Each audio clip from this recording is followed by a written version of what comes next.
Ashwamedha. Ashwamedha. Ashwamedha means the destruction of the world or the removal of attachments, removal of worldliness, removal of Ashwa means world, universe, or the world, or the world, or you can say worldliness. You cannot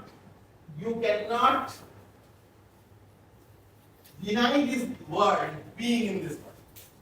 But what you can develop is that you can develop an attachment. That is how you can give up worldliness. World is not bad, but worldliness is bad. A very beautiful example has been given by a very enlightened person. That there is no harm if a boat is in water.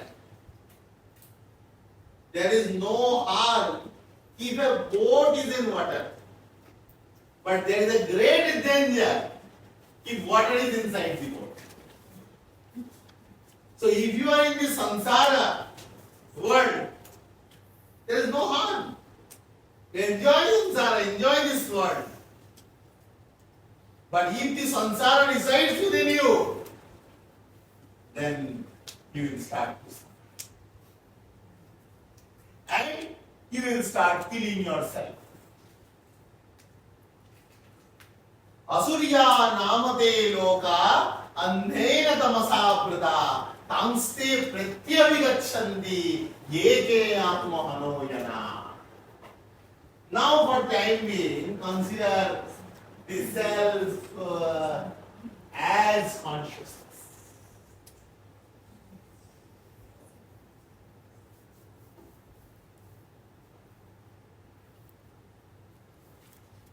Ishopanishad.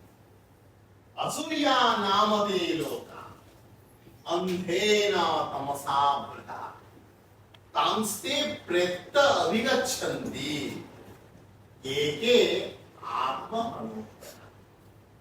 You say, why is quoting Sanskrit texts? I am quoting Sanskrit texts because this language is called Jevo-bhasha. Sanskrit is how many of you are studying Sanskrit here? Only one. Miserably 1 and 1, 2, 3. And what about the new students who have come? Only one. Hey, join Sanskrit. Without Sanskrit, you will never be enlightened. Tibetan is a recent language. And most for your information, most of the valuable Buddhist texts are written in Sanskrit. Your professor will say the same thing. That it is not deviated from Sanskrit. It is very much there in Sanskrit. You talk about Nagarjuna, you talk about Chandrakirti. Even Buddha was highly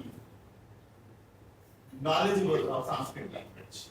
He studied Vyakarana, that means grammar, for a long time. So, self means consciousness.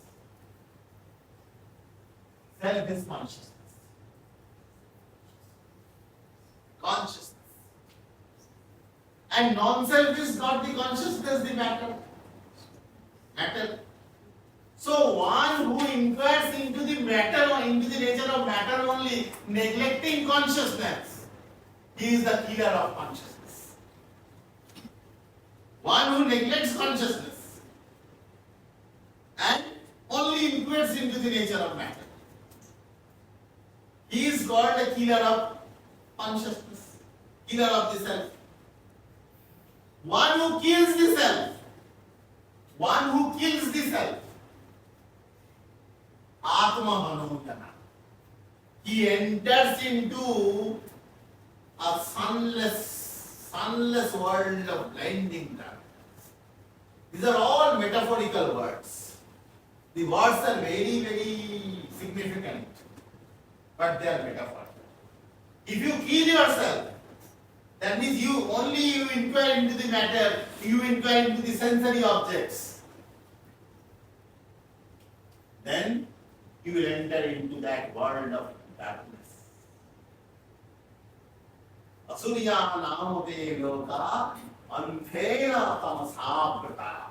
That is covered by blinding darkness. Tamste prettavigachanti. Whenever you depart from this world, you will go and enter into that blinding darkness. Ye ke atma hanojana, one who goes for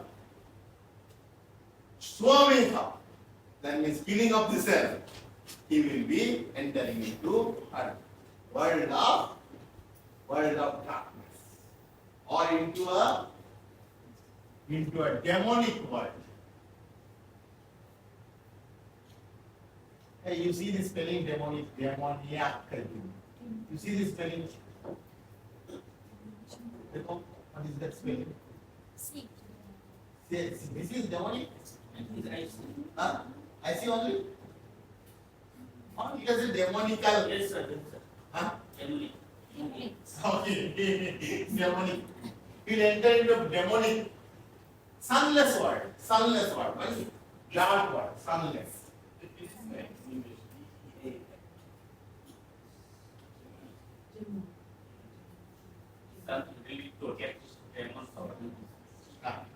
Demonic world. So he will enter into the world of darkness if he does not undertake a journey into the knowledge of the self. By self, do away with every other concept, it is consciousness. If you know it is consciousness, then but that journey will start from the world itself. Neglecting the world, you cannot directly know the consciousness. You must know the worldly, you must have the worldly knowledge, and you transcend the worldly knowledge and you reach the knowledge of self. Knowledge of consciousness. Simply by saying consciousness will not shine within you. You will not know what is consciousness by saying consciousness. Suppose you enter into a cave, dark cave, full of dense darkness. Now you go and say light. Will there be light? No. Now, down. Go for a match, burn a matchsticks there, immediately the age-long darkness will be dispelled. You have to work it out. Buddha, the Lord, has worked it out. The principles were not the dry principles which he taught. He has shown the world the instance of practicing those high ideals. That is the greatness of Buddha. That is the greatness of Tathagata. So, now this is the basic, with this basic background we undertake the study of Sankhya philosophy. What all you have learned, tell me. Let me know what all you have learned. Then I will tell you. Yes. What do you have? New or old? New.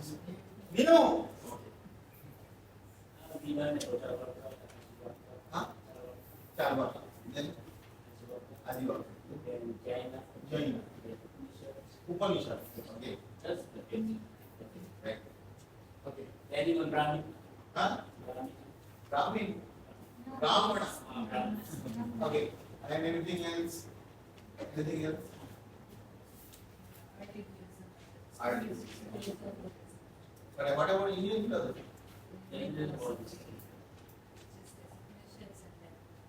You did not study this Mimamsa and Just two, sir. China and Java. all right. I have been told to teach Sankhya, the yoga and Vedanta. Of course, in our next semester we will learn it in way elaborately. Now we will go for basic outlines. I will try to give you a basic outline. However, I will see that it involves you as well as me. So, I told you that every piece in location ends with the utterance of three shanti. Shanti, Shanti, Shanti. And Shanti means peace, peace, peace.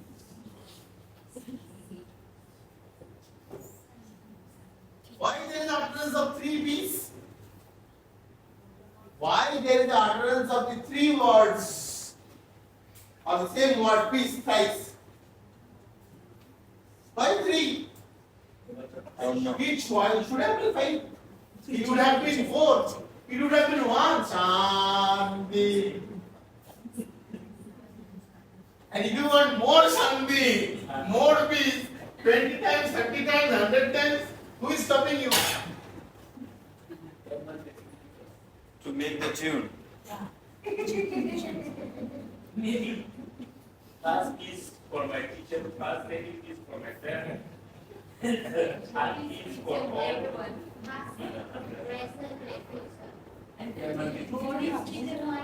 Yes. Yeah. Something like that. Good. Good guess. Anything? Something like offering to Buddha, Dharma, and Sangha. Tell me. Something like offering to Buddha, Dharma, and Sangha. Peace. See.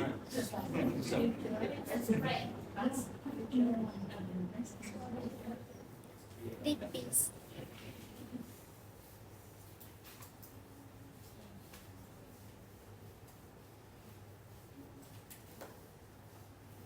I am leaving this question open. You have to answer me. You will be able to answer after you listen to me, but I am not going to give you the answer. Buddha said, Lord the Buddha, he said that there is suffering in this world. You know, even before Buddha, sufferings were there in the world. But people were so much conditioned with sufferings that they did not know that these are sufferings. They were well habituated with the sufferings, conditioned with the suffering. Suffering is good. Sometimes some sufferings will be there, then again something joyful will be there. So, the Lord has to incarnate and make us aware that sufferings are there in your life. Look, my children, there are sufferings in your life. You can be free from the sufferings. This is the Lord has to come and incarnate and say that no, sufferings is there. We were not aware. Buddha made us aware. The Lord made us aware of the sufferings. We did not know what sufferings are. But Buddha spoke that there are sufferings. I will come to the Sattvari Arya Satyani later. But before that, let me talk about that philosophy which is called the most scientific, the most reasonable,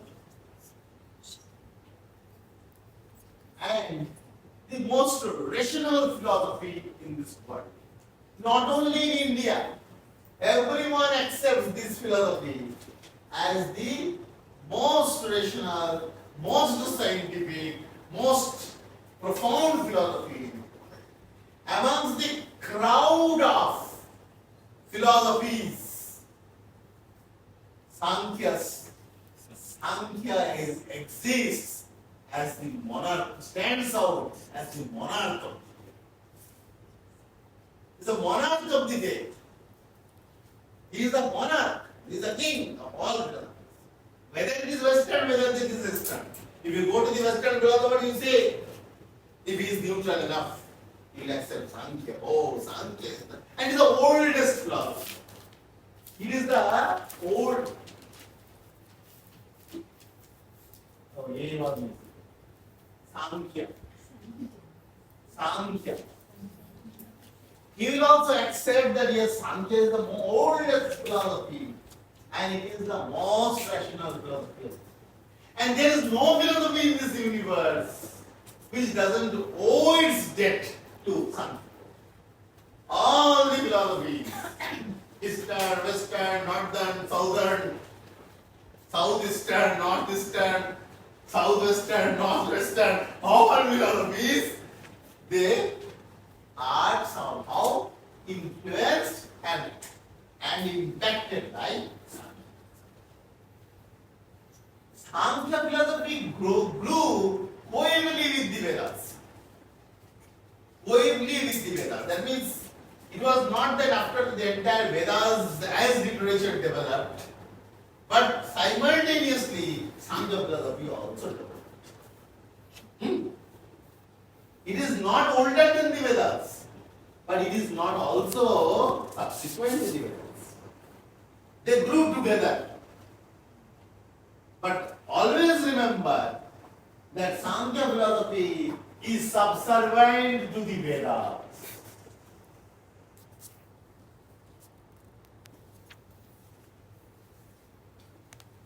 It is subservient to the Vedas. It never crosses the boundary laid down by the Vedas. It is like the elder brother. What happened? What are you looking for? Subservient. You want? Huh?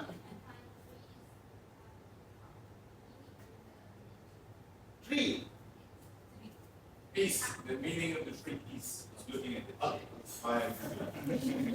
The highest form. Now tell me what is Vedas? You know? Who can tell me?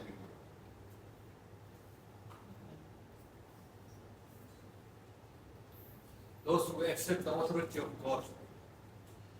Vedas. Accept the Authority of God. totally misinterpretation.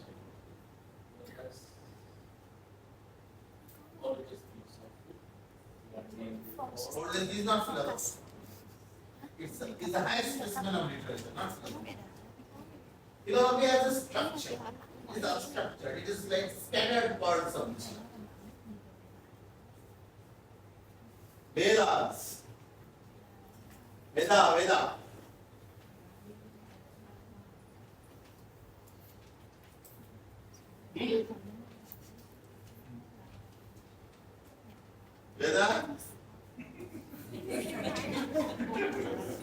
Oldest scriptures. Oldest. Oldest. So,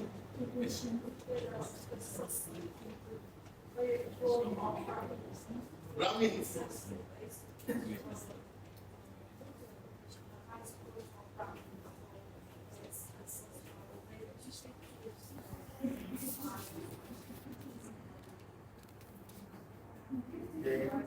Right. Anyone else? Veda. I arrived at the Buddhism stage. I missed you. Okay, you can find Yes, but I out. will Yes. always comment. Good. Always against not knowledge. Let's get. Only morals. So I think 20 minutes. Rachel. And let me say, tell something about Vedas because it is essential. Without the knowledge, knowing what Veda is, because the Vedas is an English plural. The word is Veda, not Vedas. Veda. This word Vedas is the misnomer. Veda.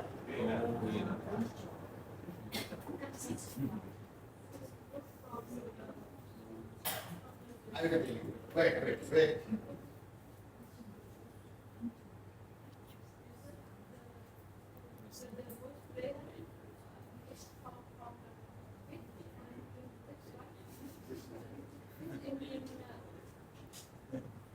Good. You are telling good.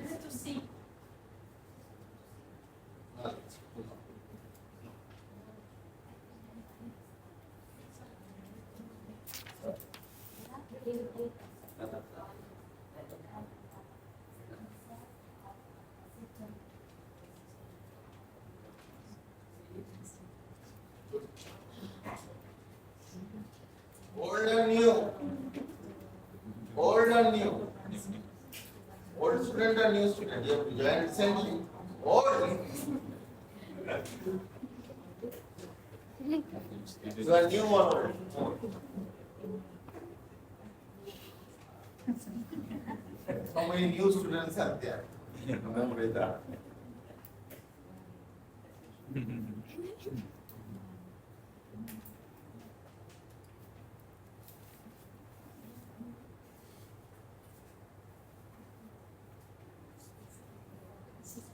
You see, the Sanskrit is called Deva Bhasha. Deva Bhasha. Deva Bhasha.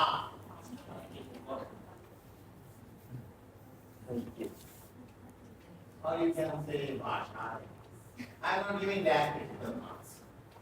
Deva Bhasha. The Deva Bhasha. Bhasha is language. Language.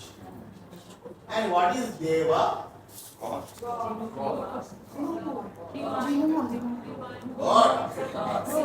Which is Divine. So many. So you have studied well. It evinces that you have studied well. The word Deva has come from the verbal root div. Div. Div. Div is a verbal root. And div means light. Div. T-I-V. Yes. Yeah, that's okay. Div. And div means light. Div does not mean God. Deva does not mean God. It is sometimes interpreted as God. Why? That I will tell later if time permits. But now, as of now, Div means light. And Bhasha means language. So why it is the light language? It does not mean light means light. Not heavy. Enlightening language. Enlightening language. Illuminating language. So Sanskrit means Deva Bhasha and Deva Bhasha means enlightening language and or illuminating language. Illuminating language. Illuminating language. Enlightening language. The language which enlightens us, which illuminates us. That is Deva Bhasha. Why? There are so many languages. Why it is enlightening language? Because every word has come out from a root. And the root is self-explanatory. The root gives you the meaning of the entire context. You don't require the entire explanation or definition. The word itself is its own definition. Could you follow? You. The word itself is its definition.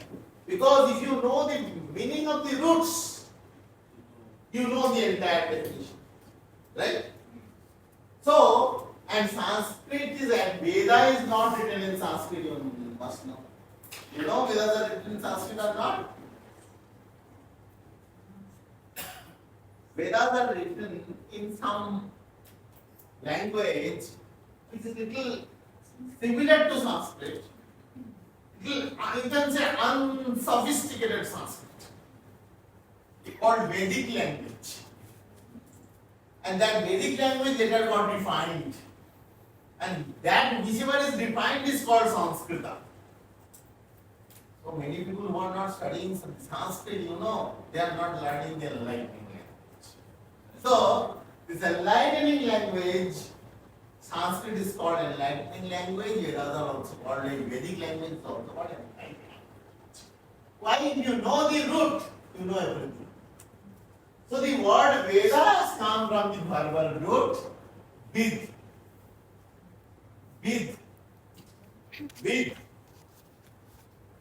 Now if you know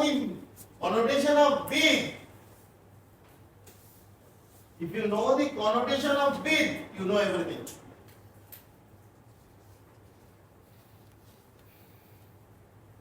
If you know the connotation of Ved, you know everything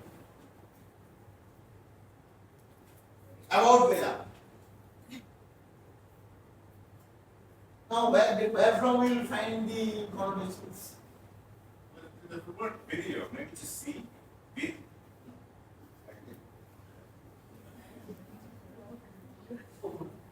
There is a proper place where to look, where to find out the connotation. And that book is called, as you have the English lexicons, similarly you have Sanskrit lexicon written by Panini. The name of that lexicon is called Dhatu Patha. Dhatu Patha. The name of the book. Name of the book. So you go, you open that, you come to this. And there is a very detailed connotation given.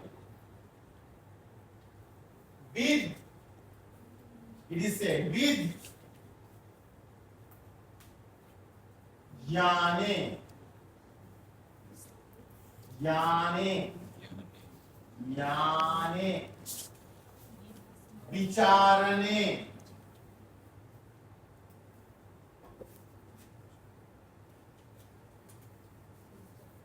Jnane, Vicharane, Satyayam,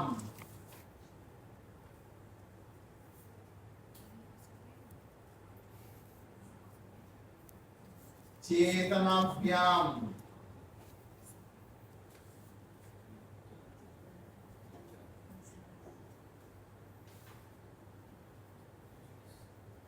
Nivaseshu,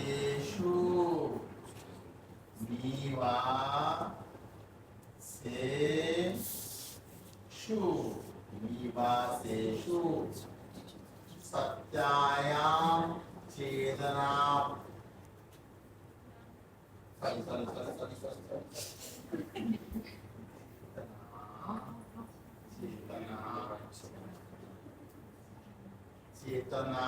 Sorry. Chetana, Akhyan.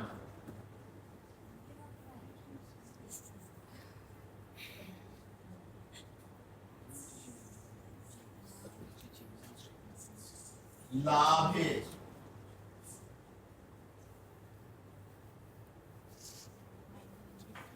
With has so many connotations. Jnane, with means knowledge.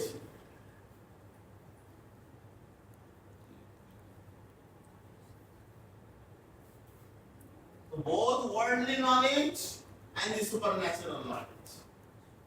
Both the knowledge of the self and the non-self.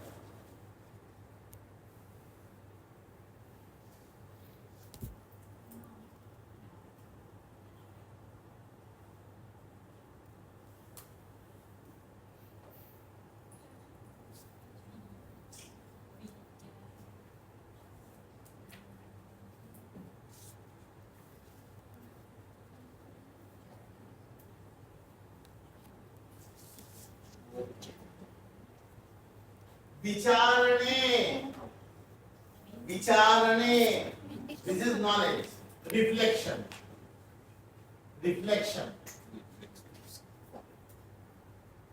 contemplation. Jnane, knowledge, vicharane is reflection. Satyayam, entity.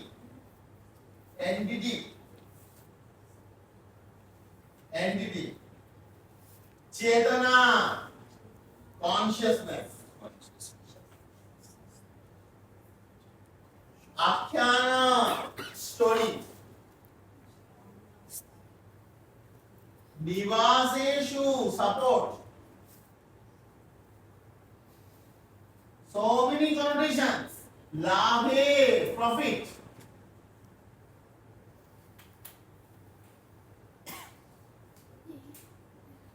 Satyayam, Jnane means knowledge.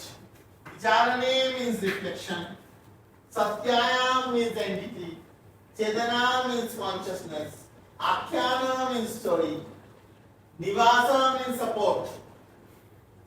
And or home or residence. and labhe is profit. And if you read Vedas, you will be profitable. So are you saying that all of these are implied in those With everything that everything. And Vedas represent everything. and from a learning point of view, we have to accept those concepts that within that one word when we say someone says explain what big means. We write everything. Someone else? From a student point of view in relation to teacher student thing, you ask me, say you set a question, explain what big means. I can put all that in, All of that you can put it. and I get one mark. I'm not talking about this. I'm being joking. The purpose of this strategic learning is not to get the marks. Even if you don't try for anything, you will get marks. You will do it. Okay. So, Jnane, Vicharane, Satyaya, Chetana, Anjanakyana, stories. So many stories are there in the Vedas. Nivaseshu, support, residence. So what is this being? Being is the supreme knowledge. Veda means the supreme highest knowledge. By highest knowledge, for which Lord the Buddha aspired. You become awakened when you have this knowledge. That knowledge is called Veda. Veda does not mean book. Don't say, I want books, read Veda, Samveda, Jajaveda, Atharvaveda. No Veda. So Veda means supreme truth. Veda, supreme truth.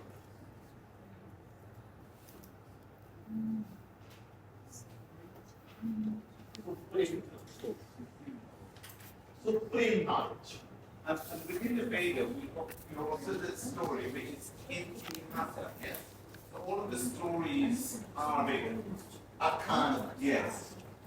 So that is how. It is not the all Vedas as literature contains many stories. But that is a concept that is getting in my head about the way it seems to be. Let me get Yes. What is that? Huh?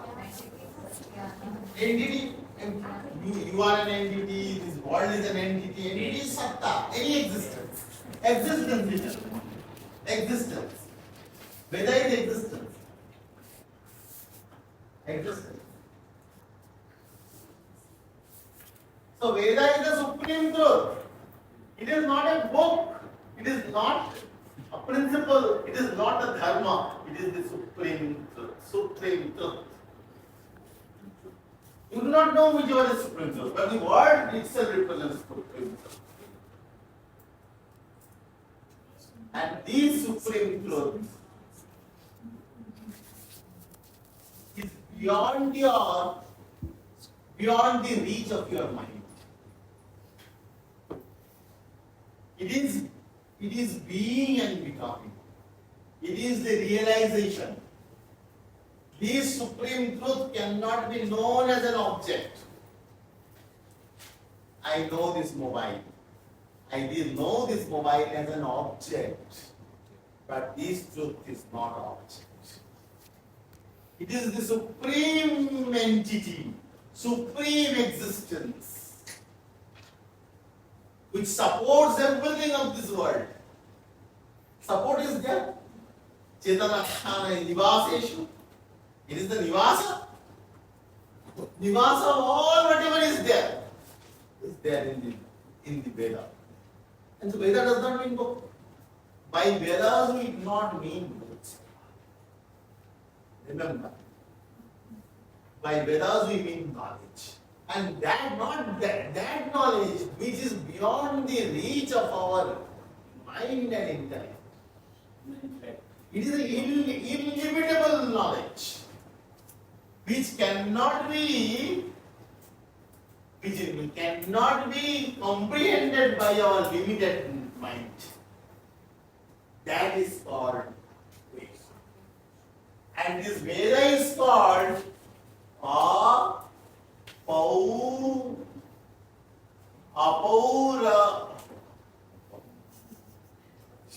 Apaurushaya. Apaurushaya. This is Apaurushaya. Apaurushaya. Apaurushaya means unauthored, uncreated. Apaurushaya means unauthored, uncreated. In Christianity, there is a concept of uncreated light. There is a concept of uncreated light. Uncreated. This is also in English. I think uncreated, not created, uncreated light. Unauthored.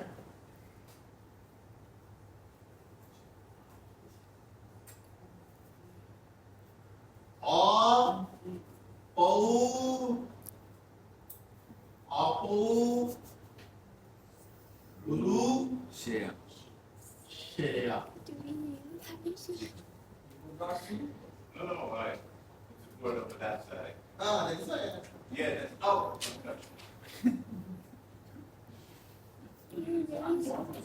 And God knows. So, if you are asked who is the author of the Vedas? No author. No author, unauthored. By Vedas, you don't mean book. As the laws of gravitation existed even before their discoveries, before its discovery. Similarly, this eternal knowledge existed before they were realized by the seers. The seers realized the supreme truth and became one with the truth.